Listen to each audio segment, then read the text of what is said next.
All right, Saagar, what are you looking at? Well, something extremely weird is going on right now in the Baltic Sea. It's got ramifications that could have the entire situation on the European continent and change it forever. Early on Tuesday, we got the flash from news organizations across the world. A catastrophic drop in pressure was detected in the Nordstream pipeline, which run from Russia to Germany via the Baltic Sea. Immediately, speculation was rampant. Whether this was simply another deliberate step by Putin to squeeze the European economies in retaliation for sanctions and support for Ukraine. Russia has dramatically reduced, after all, the amount of natural gas flowing to Germany since the invasion of Ukraine in a deliberate effort to hike energy prices across the continent and weaken European resolve. Each of those steps was shrouded in some official explanation, like a maintenance problem that Russia blames on sanctions or supply issues. It's a wink and a nod game. Everybody knows what's going on, but it is rooted still in diplomatic theater. It's important to understand that context to look at the specifics of the Nord Stream crisis. Swedish seismologists have revealed, or they say, that before the pressure drop was detected in the Nord Stream pipelines, that two separate explosions were detected, which indicate an underwater demolition, causing a rupture in the pipeline. Hours later, though, the situation was even more shocking. The Danish military dispatched fighter jets to the area of the explosion off the coast of their country, only a few miles into international waters. So what you see, for those who are just watching, is a gargantuan bubbling mass in the middle of the ocean, spewing natural gas. Officials now say that could last a week. So obviously this is a very grave situation. Pipeline appears to be gravely damaged in two places. Its future operability is in question, leaving only a single line available to carry natural gas from Russia to Germany and putting a major choke point on the future of gas flows. So, of course, the trillion-dollar question, which could decide the fate of Europe, what the hell happened here? Europe already has its answer. They say with the seismology evidence, sabotage is the clear explanation for the pipeline. While they do not blame Russia directly, the EU commissioner said that if the disruption was deliberate by Russia, it would, quote, result in the strongest possible response. Ukraine went further. They said it was a disruption. They called it a, quote, terrorist act by the Russian state. Well, it doesn't take a genius to say we are looking here at a powder keg situation. We're not talking about something that happened inside Ukraine. We're talking about a possible explosion just 12 nautical miles away from the territorial waters of a NATO country which has Article 5 protection. If this was Russia, it would mark the first expansion of kinetically of the Ukraine war from outside that theater directly to the European allies which have backed Ukraine. It would serve as a reminder of just how vulnerable they are, both in reliance on Russia and to attack on its most critical infrastructure supplies in the middle of their winter struggle with energy prices.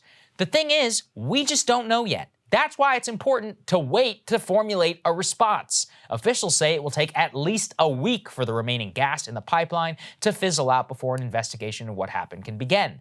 What compounds the obvious explanation that this was done by Russia was a very bizarre reaction by Radek Sikorski. He's the former Minister of Foreign Affairs of the European Union, current Polish politician who wrote, quote, "Thank you, USA," with a photo of the bubbling mass. What's stranger is Sikorski's wife is Anne Applebaum, perhaps the preeminent Russia hawk of the DC press corps, and a consistent drumbeater for escalation in Ukraine and war with Russia.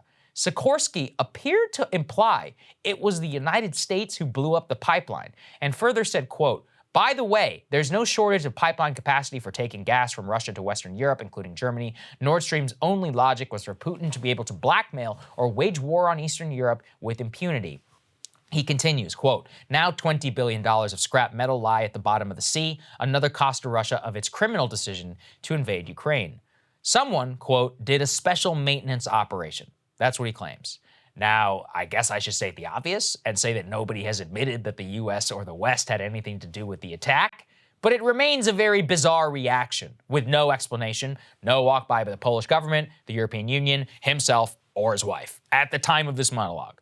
Sikorski's bravado also appeared to be bolstered by the same announcement on the very same day of the explosion that a new Baltic pipeline connecting Norway, Poland, and Denmark would be officially opening, weaning Europe off of gas dependency on Russia and opening up an allied supply of energy to the continent. The Polish prime minister declared at the opening ceremony, quote, "The era of Russian domination in the field of gas is coming to an end, the era that was marked by blackmail, threats, and extortion."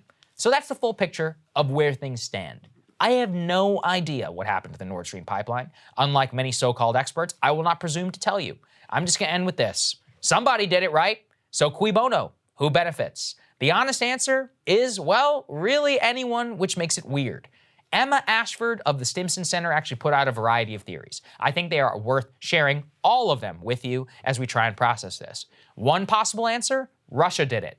Why? Perhaps a signal to Ukraine they can hit their critical energy infrastructure and Europe if they want to, now and in the future. Perhaps to lock Russia into a policy where they can't turn back from the war in Ukraine and return to business as usual by intertwining their economies with Europe. Perhaps to create a legal basis for Russia to not be sued for eventually cutting off all gas supplies to Ukraine in European courts. Perhaps it was an extrajudicial action taken by a branch of the Russian government without Putin's approval. All of those would be very colossally dumb reasons. But of course, Putin has done colossally dumb things before. The other option, though, is someone in the Western Allied cause did this. Either America, as Sikorsky suggested, or Ukraine, because it's always hated the Nordstream pipeline and European reliance on gas, as well as European reluctance to go all in on the conflict. Perhaps it was Poland or the Baltic states, both to protect their own pipeline, to cut Germany off entirely from Russia, to get them to commit to the war forever, and to ratchet up the conflict as they are committed to. These also, though, would be colossally dumb things to do.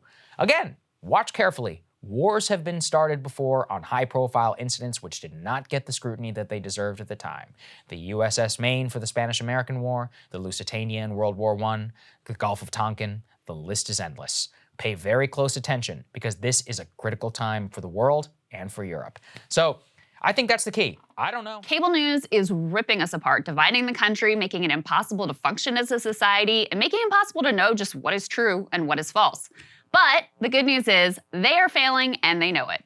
That is why we're building something new, a new mainstream, a healthier one, something more trustworthy, something that we are going to need in one of the most pivotal times in American history. We are building up here for the midterms, for the upcoming presidential election, but we need your help. So if you can help us out by becoming a premium member today at breakingpoints.com, we're trying to change America for the better and the entire world. So what are you waiting for, guys? Go to breakingpoints.com and sign up and help us build a new mainstream.